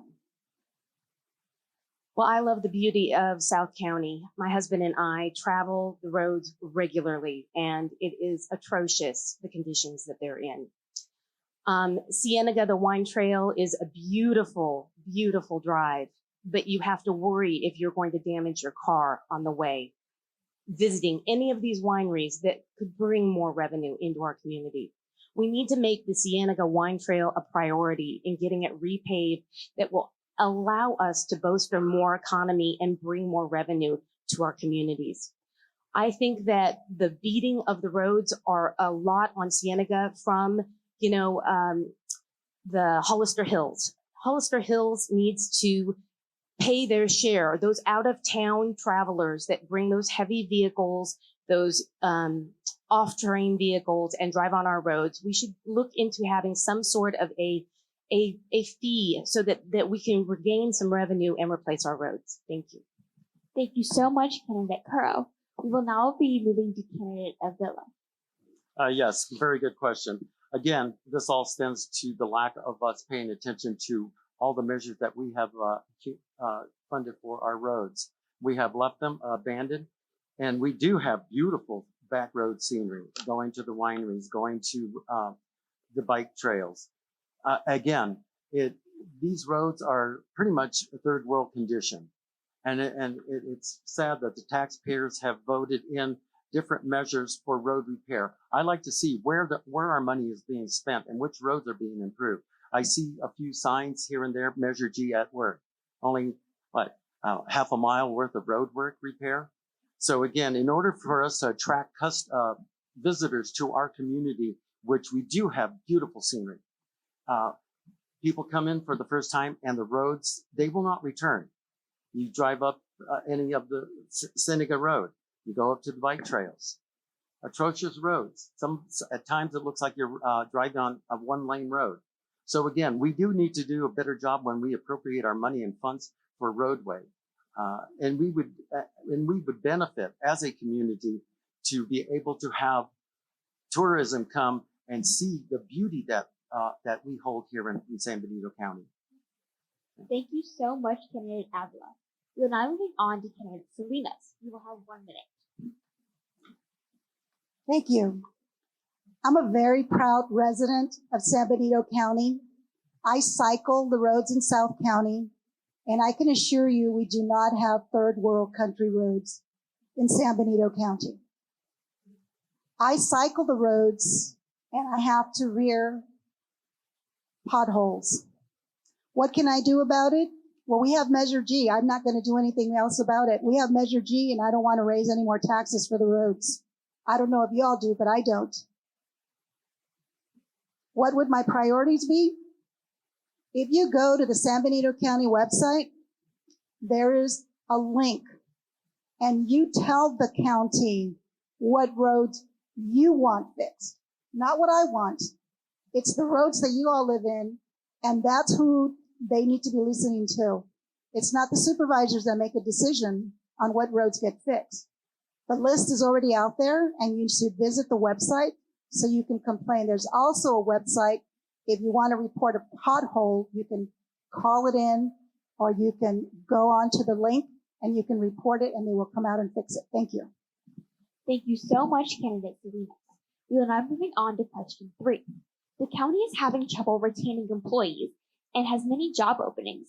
Why is this? And what would you do about it? We'll be starting with candidate Salinas. The turnover is due to leadership. We had 5 department heads leave in the month of February, all in less than 10 business days. Why? The Board of Supervisors, it is their duty to find out what is going on. That's where leadership starts, being responsible for why these individual employees left and why other employees aren't coming. San Benito County just did a study on trying to bring in the raises up so that we can retain employees. Right now, the way San Benito is, it's a stepping stone. People graduate from college, they come on board, they get trained, they get the experience, and they move on for better paying wages. What we need to do is we need to concentrate on economic development so that we can retain employees at a great rate. Thank you. Thank you so much, candidate Salinas. We will now be moving on to candidate Avila. Yeah, candidate Avila.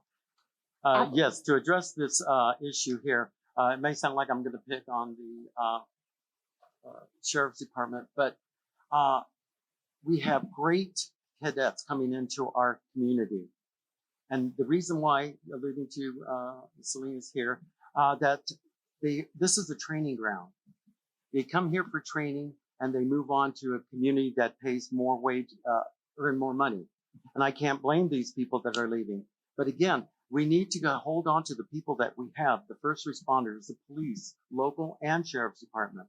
We need to have better paying jobs for the men and women that put their lives on the line daily to protect you and I. We need to make sure that we're not the training ground. We have to, and the best way solution is to have increment steps on funding for them so they can earn a decent living. They love our community. They love serving in our community. They also buy homes here. So they're active members within our community and taxpayers. So again, in order to keep what we have to maintain current levels of income. Thank you. Thank you so much, candidate Avila. That's close. Avila. That's fine. I'm so sorry. No, don't be. It's okay. Perfect. We are now moving on to candidate Curro. Being a county employee here is a tough job. You wear multiple hats. You are never recognized for what you bring to the table. We have to recognize our county employees and how valuable they are to our community. We do not ensure that there's a succession plan, that they have a future. We lock them into positions that they have no growth potential. We need to not only pay them for what they bring to our community, because we cannot provide these services without them, but we need to also ensure that they know that we have their back by proper health care, by ensuring that they have benefits, by letting them know that we acknowledge the work that they've done. The years that I've worked here, in the years that I did work in San Benito County, was a real eye-opening experience. I came from big counties, and I think we can do much better, and I hope you give me the opportunity to do so. Thank you so much, candidate Curro. We are now moving on to closing statements. We will begin with candidate Salinas. You will have 45 seconds. Thank you. Again, my name is Elia Salinas. You want some information? It's Elia Salinas for supervisor.com. Again, I am the most qualified of all the candidates that have been up here tonight because I have 7 years experience of attending Board of Supervisors meetings. I gave myself the title of local government accountability activist. I am at the Board of Supervisors meetings and I do not have any problems asking questions why something is being done or why something is not being done. If you know me, I'm not shy. I don't have a problem with being forthright with anybody, especially on the Board of Supervisors. The Board of Supervisors are you and me. We put them there because we vote for them. They answer to us, and I'm willing to be one of those that I'm accountable, I'm reliable, and I definitely have the accountability to be able to answer all your questions and lead for you. Thank you. Thank you so much, candidate Salinas. We will now be moving on to candidate Avila. Yes. I will be your best candidate for District 4. Number one is because I am an ex-farmer. I grew up on my parents' ranch. So I truly understand the necessity for ag water, the underground water, the ground tables that we have. We should have sufficient water, even though we are in a drought. But again, proper management is the key for our farmers to continue to be in business. The ranchers need to feed and give water to their animals. Again, we have to do a better job when it comes to the water situation. We have the water sometimes just runs right past our aquifers and stuff and go right into the ocean. So where's the oversight? We need to train, we need to make our residents aware of the severity of the water. So again, as a ex-farmer. Thank you so much, candidate Avila, for your answer. You're so welcome, and thank you for your time. You're now moving on to our final candidate, candidate Curro. Again, I want to thank BenitoLink and all of the participants and candidates, especially the people attending here today and watching on TV. I have served San Benito County by being a communicator, and I have been a resident here and worked with experience of 35 years as a leader in our community. I have built community trust with local government. Many of you know me from the election world. Elections were in a very sad state for a long time. And when I came on, I changed the vision and I changed the talking points. And I can do that as your Board of Supervisors. I also modernized and streamlined. And finally, I kept things fiscally responsible. I respectfully ask for your vote on Tuesday, June 7th, and thank you so much. Thank you so much, Candidate Curro. That concludes our Board of Supervisors District. We are going to begin with our district attorney opening statements. I will introduce our candidates this evening.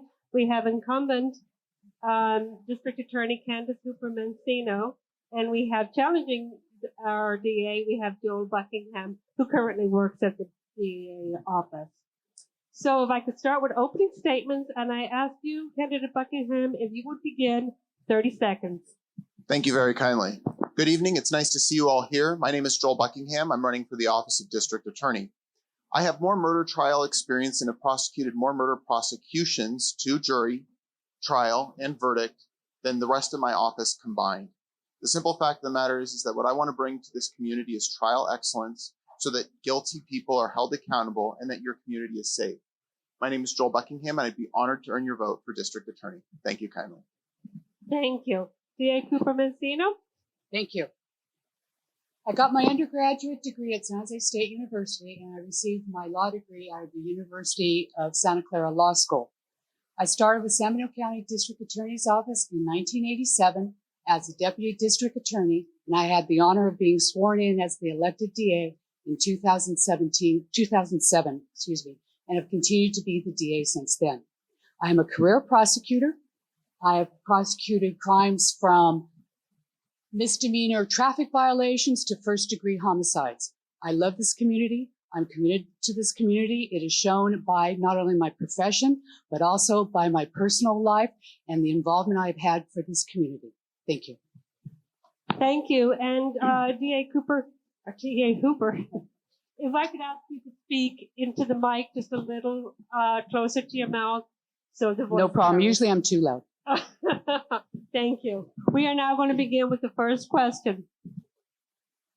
What recommendations do you have for the county justice system that will help reduce youth crime and gang activity? And we begin with you, DA Hooper-Mancino. Thank you. I've always believed that the way to reduce crime was to stop it before it starts, to reach those juveniles before they reach into a criminal life. My beginning career with San Benito County was very involved in juvenile court, and that's been my passion with the organizations and all that I've been involved with. So how do you reduce it? You've got to address children. You've got to redirect them, keep them busy so they don't have time to be involved in criminal activity. You have to have them develop their self-esteem. I just attended Girls Inc. fundraiser a couple of weekends ago. What an excellent program for young women to gain the self-esteem so they don't turn to criminal activity and gang activity. Self-esteem, belief in yourself keeps you straight. And there are many programs out there that can help these youth gain such self-esteem. Thank you. Thank you. Candidate Buckingham? Thank you. Dealing with the youth crime problem is a multi-layered task. One of the simple things that we can do is be more engaged in the schools. One of the things that children need, and especially in the high school setting, is there are opportunities for us to go in there and to encourage them. Back when I was in San Bernardino, our office participated in a mock trial program that got us into the schools, teaching other children and other students the love of the jury trial process. That gives those kids and youth hope that they can too accomplish amazing things. And what we would see is that those people would come out of the mock trial program and become attorneys serving in their local communities. It was amazing. One of the also things we can do when it comes to gang activity, and because it's not all, sugar and spice and everything nice, I'm a part of this strategic intelligence unit that our office has because I'm the only person in the office that's prosecuted gang cases to verdict at jury trial. And so that means being able to, when people do stray, hold them accountable through serious offenses and taking them to jury trial so that they are punished appropriately. So it's both of those things. Thank you. Thank you. Our second question, when it comes to controlling costs, what are the DA's office priorities? We begin with you, DA Hooper-Mancino.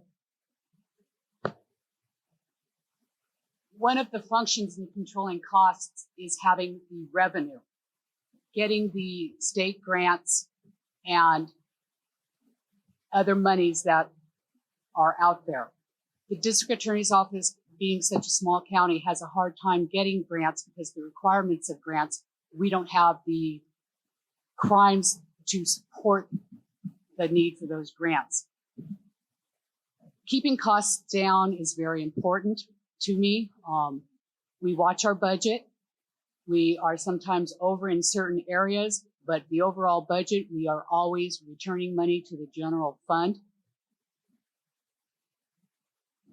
It's so also to utilize local agencies, to utilize Department of Justice for our criminal investigations, for our evidence gathering, et cetera, not use outside agencies which are not cost effective whatsoever, but to utilize what you have available.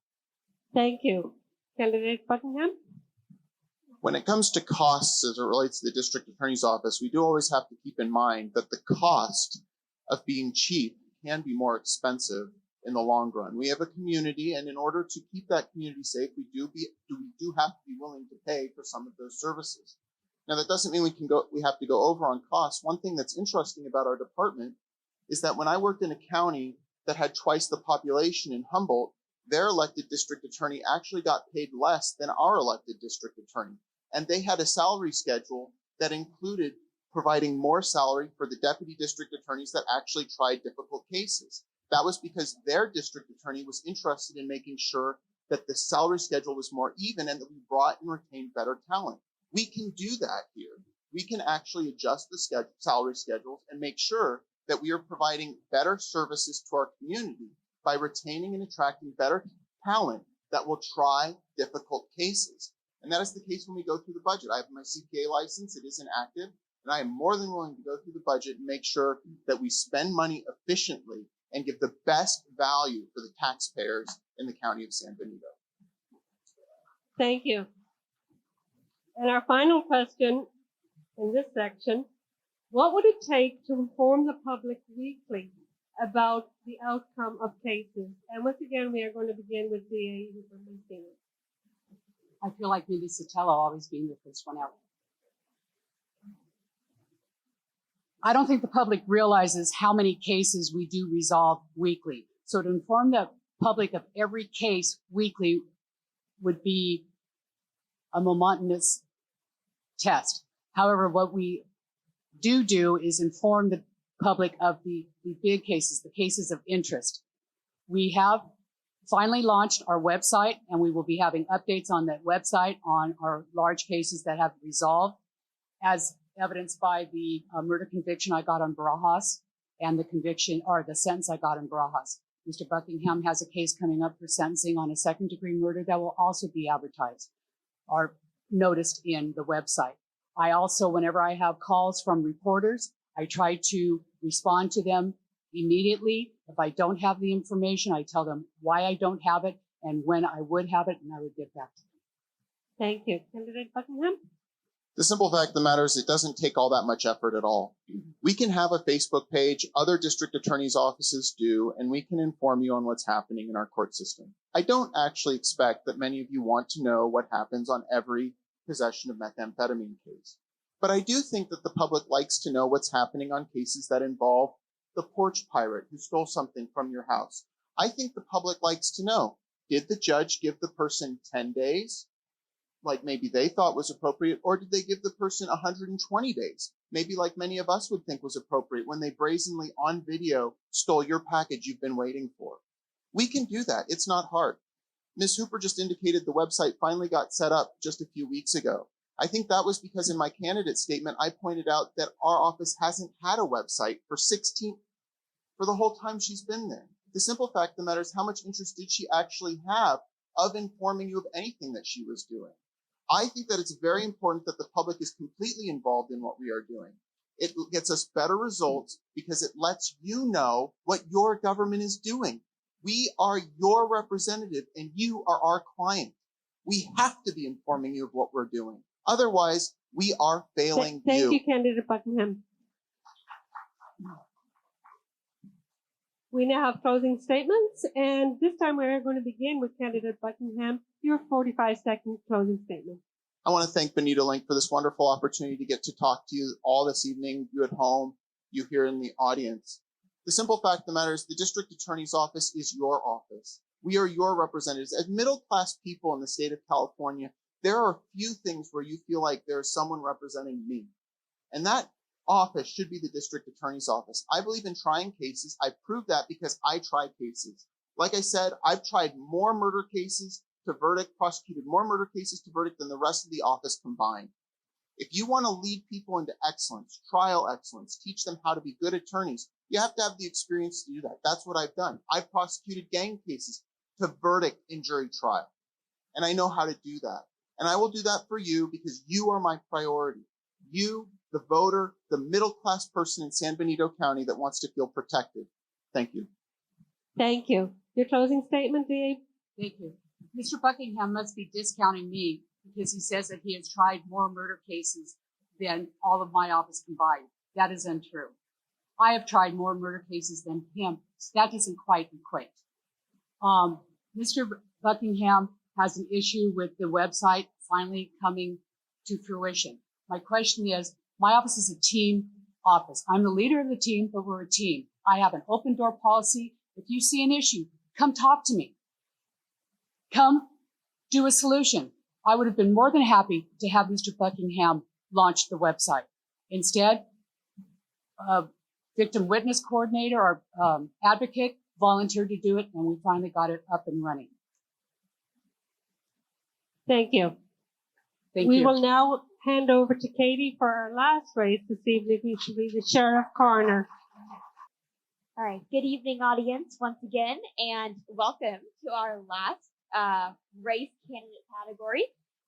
This is the Sheriff-Coroner candidate, and I would like to introduce Eric Taylor, our current sheriff, and candidate Juan Guevara.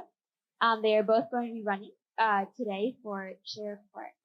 And I would like to begin with 30-second opening statements, and I would like to invite candidate Taylor to start. Thank you. I am your currently seated Sheriff-Coroner for San Benito County, and what this election is really going to come down to is experience. I started my managerial career at the age of 23, managing a multi-million-dollar budget and a staff of 550 people at the Oakland Coliseum for the Oakland Athletics Baseball Company. I've held every rank in public safety, from police officer, which is entry-level position, all the way up to captain, division commander, and I'm now the Sheriff-Coroner, and I have been for nearly a year. I think it's important to have the support of the people we work with. I'm happy to say that I'm not only supported by the Deputy Sheriff's Association, endorsed by them for San Benito County, but also the Hollister Police Department Police Officer Association, Watsonville Police Officer Association, Gilroy Police Chief Pedro Espinoza, and our former sheriffs, Curtis Hill and Darren Thompson. Thank you so much, candidate Taylor, for your answer. I would like to move on to candidate Guevara. Hello, everybody. So my name is Juan Guevara, and it's my honor to be with you this evening. I'm a police officer with the Gilroy Police Department, and I've been in law enforcement for the last 10 years. I'm born and raised in San Benito County, and I'm the proud son of immigrant parents. I've been with my beautiful wife for the last 18 years. We have a gorgeous 16-month-old daughter. The reason why I'm running is because I feel passionate about bridging communities and being that way to address our issues with crime. And I think we're going to do that by raising our community engagement, by being more, having better trained and developed deputies, and be able to embrace accountability and transparency. So between all those things, I think we can do a much better job at addressing the concerns of the community and delivering the service that they deserve. Thank you. Thank you so much, candidate Guevara. We would like to continue on to our first question. When it comes to crime, what is the biggest problem the sheriff's office faces, and what solutions would you recommend? We will begin again with candidate Taylor. The biggest thing that we're going to come across here is inability to see that crime is occurring and that we need to be aggressive when we respond to it. At this stage of my career, I'm pretty heavily leaning towards prevention and intervention. I was a very aggressive street cop. I served on a gang unit. I was a first dedicated gang expert in Santa Cruz County and successfully prosecuted 76 gang convictions while I was there for 20 months. That war is coming here, and we have very palatable information that what you're seeing as the increase in crime is going to continue to occur. And unless we have the courage to follow up our intervention and prevention strategies with very aggressive enforcement to hold people accountable, this is going to get out of control. I tell people often, when I was at Watsonville High School in the mid-90s, Salinas was nothing. It was a cowboy town. Now it's a war zone because they didn't have leaders that had the courage to admit that there was a problem and to make sure that they were going to get on top of it. It's much easier to put a fire out in a trash can than a dumpster.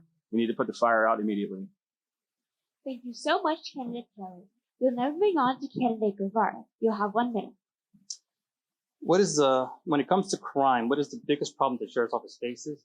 And I believe that is the rising violent crimes that happen in this community.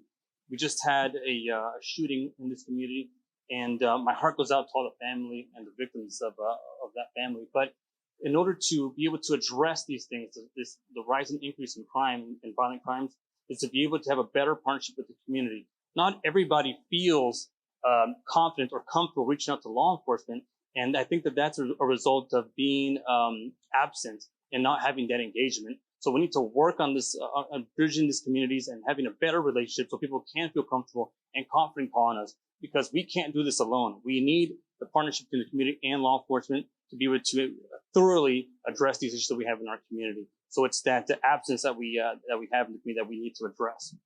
Thank you so much, candidate Guevara.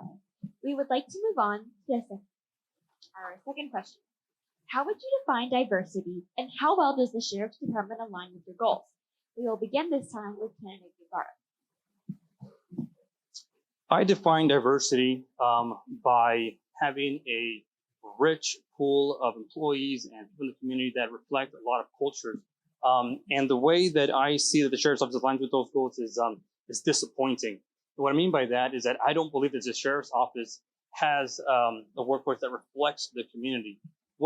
My campaign has been embracing cultural diversity and inclusiveness, and it's very upsetting when I see the Sheriff's Office. I don't believe they have a single woman in deputy on patrol or a single woman sergeant on patrol, and that concerns me a lot. So I don't believe that it aligns with that. And it's a very simple fix. You just become more aggressive in recruiting applicants. You change how you operate. You make a work-life balance better. You make the workforce more inclusive, and you inspire people to come and have the confidence to apply and begin their career at our Sheriff's Office to provide a better service to the community. Thank you so much, candidate Guevara. We would like to move on to candidate Taylor. You will have 1 minute. Well, part of my response is going to be to what was just said, which is inaccurate. So we have 61 employees in the Sheriff's Office, 32 of which are Latino or Hispanic, and 31% are women. For the first time in the history of this office, I have a female division commander. That's never been done before. And 2 of my sergeants in the jail are females. When you have a very limited scope and limited experience, you don't see the global picture. We're dealing with someone that's only looking at patrol. The Sheriff's Office is way more than patrol. I have 5 constitutional mandates that I have to adhere to. I am the coroner. We have search and rescue, civil processes, our corrections division, and court security. If you want to focus everything down to a pinpoint of who's on patrol, you're missing the big picture. I think we've done a fantastic job with recruiting and retention. It is not easy to attract females to be patrol deputies. And I know that Sandy was one, and I appreciate that, but we don't get the candidate pool. We have tried and tried and tried. And we just had a very promising candidate that didn't make backgrounds, but we are still continuing to try because it does need to be reflective of the community. Thank you. Thank you so much, candidate Taylor. We would like to move on to the next question. What is the role of the Sheriff's Office in limiting repeat offenders? We will be beginning this time with candidate Taylor. So one of the roles of the sheriff is that I have to run a county jail, and in our county jail, we have to be very progressive and forward thinking about programs that we bring. I'm proud to tell this audience today that we're one of the first medium security jails that is actually going to have a program where we are installing a playground that doesn't come out of the general fund. So when children go visit their parents in custody, it's a much more loving, nurturing environment than sitting across a pane of glass and talking to them there. We're also starting with Growing Hearts. We're bringing a program to teach gardening skills in our jail. And so and we've also partnered with Gavilan College to make sure that we're giving very good job training and setting people up to be successful and not come back into the system. Without these programs, then we're just going to have a recidivism rate that's out of control. I think that our office is extremely forward thinking. I have also started a very outside the box program with First Five San Benito, our Strengthening Families program, and our Positive Parenting program, so we can stop these problems before they start. Thank you. Thank you so much, candidate Taylor. We would now like to move to candidate Guevara. What is the role of the Sheriff's Office in limiting repeat offenders? We have to stop thinking in a traditional sense when it comes to fighting crime. We have to think about contemporary ideas to fix these issues. What I mean by that is that we need to be more compassionate and find the underlying issues to some of the issues that the community is facing. The last thing that we can do, or that we should be doing, is just arresting our problems away. We can't do that. We have to understand what the social issue is and how we can address this from preventing it from happening again. Providing the resources, the education, being positive role models, and being able to engage with the community and show that there's a better way. So together we can prevent these people from making the same mistakes over and over again. We need to be more compassionate. Thank you. Thank you so much, candidate Guevara. I would like to move on to closing statements now. We will be beginning with candidate Guevara, and both of you will have 45 seconds on the clock. So for far too long, my profession has made the biggest mistake of being a reactionary institution. We need to start being proactive. There are too many community members that don't fully trust or fully have the confidence in law enforcement. And I believe that it's because of the lack of engagement, the lack of being involved and present in the community. We can do this by being more involved and being more present. We can do this by having better trained deputies to understand underlying issues going on in the community. We can do this by accepting responsibility of our mistakes publicly and quickly. Please, if you have information or you want to learn more about my campaign, go to GuevaraForSheriff.com. Thank you so much for being here tonight, and I appreciate all your precious time. Thank you. Thank you so much, candidate Guevara. I would like now to ask candidate Taylor to deliver your closing speech. Thank you. I am your most community-oriented candidate that sits in front of you today. I volunteer my time at San Benito High School to announce games. I'm a swim coach. I was a water polo coach. I was involved in the construction committee of the school on my own time. I sit on many task force and boards, and that was never done before in our office before I got here. We had no connection with our community-based organizations and our non-governmental organizations. There was none. We were walled off to this community, and it was we were suffering because of it. So I have brought that back to our office, and I've implemented programs. We talk about community engagement. On April 22nd, for the first time, we're going to be starting our Agua con la Chota program, which is a migrant farm worker outreach to break down barriers and create some relationships with our migrant farm worker community. I'm also bringing in our Caminos program, which is a youth diversion program for youth first-time offenders, as well as our Adelante program, which is a youth mentorship program with LULAC. And I also sit on the LULAC Farm Worker Task Force. So I appreciate Thank you so much, candidate Taylor, for your time. I'm so sorry. I would like to now conclude the question and answer period for our candidates. Thank you so much, candidates, for... Thank you. Thank you, Katie and Carmel. I would like to thank all of you again for being here with us tonight, as well as the candidates. There on the program, there is a survey that we would appreciate if you fill out and submit to our survey box as you head out. And last thing, I would also like to thank our sponsors again: Brent Redmond Transportation, Golden Memorial, Wright Brothers Industrial Supply, Richard Shelton Insurance Marketing, the Rotary Club San Bautista, SBC Cosmetic Care, and True Value Hardware. With sponsors like that and community members like you, that's what makes local news happen. So if you are interested in supporting BenitoLink, there is a Q&R code behind your program for more information. And that concludes our election forum. Thank you again for being here.